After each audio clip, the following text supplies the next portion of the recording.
evaluator, and each role in the tag Q team.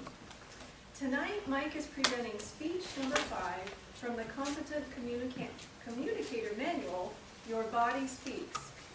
Sit back and enjoy as Mike takes you on his perilous exploits in the pursuit of pickleball perfection.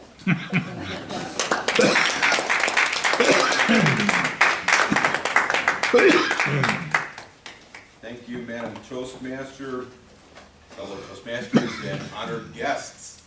Pickleball. Who's heard of pickleball? Who's played pickleball? Great. It has been termed the modern person's shuffleboard. Many senior citizens play it because it's easy on the joints and the body, and it's equal to females and males. There's no advantage to being male because you don't really slam the ball. Females are a little more adept in able to get to the ball. They're lower to the ground, generally speaking, and so forth. So it's gaining in popularity. There's been an article in the St. Pete Times recently about that. In fact, I've been told that there are 180 courts at the villages. So they have more pickleball courts than they do shuffleboard courts. So what I'm going to tell you tonight is the origins of pickleball, the scoring of pickleball, and the benefits of pickleball. Many people think that pickleball started by a fellow named Perry Parsons, pitcher for the Pittsburgh Pirates, who previously pitched for Peoria, Portsmouth, Paducah, and St. Petersburg, while he was living in Piccadilly Palace Apartment P in Pittsburgh, Pennsylvania. Actually, that's not correct. It actually started in Seattle. 3 fellers that were getting up there in years thought, what can we do to create a game that's a little novel? So pickleball is actually a combination of ping pong, badminton, and tennis. It's played on a badminton-sized court, 20 feet by 44 feet, and it's divided in 4 quadrants. Now, I play next door at the Northdale Owls. Anyone familiar with the Owls? At the Hillsborough Park next door. It stands for Older, Wiser, Lively Seniors. So as I became 55, I thought, well, I should get involved with this group. And I saw on there they played this thing called pickleball, and I thought, I don't know, that sounds kind of funny. So I observed and I took lessons, and now I'm between beginner and intermediate. Now Cheryl, a member of our club, Toastmasters Club, she is an expert. She's one of the pros that play at Northdale, and she travels, and they actually have an International Pickleball Association. So when you play pickleball, you play with a pickleball. Behold, the pickleball.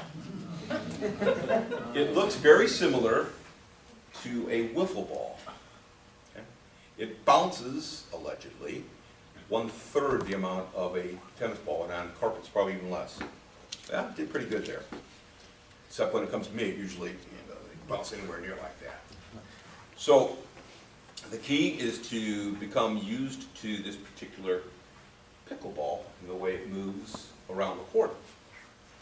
The other item you need to play, besides the court and the net, is a paddle. The paddle is actually 7.125 ounces. And when you strike it, you hear a thwack like that. The harder the thwack, the more solid the hit. So you're not having it skip, you're not having it bounce down low, and so forth, and then you just gain proficiency. Become a pickleball politico, if you will. And you have generally speaking, 2 players on each side. It's divided into quadrants like a traditional doubles of a tennis game. And the first person serves. It's called 0-0 start. 0 for us, 0 for them, start.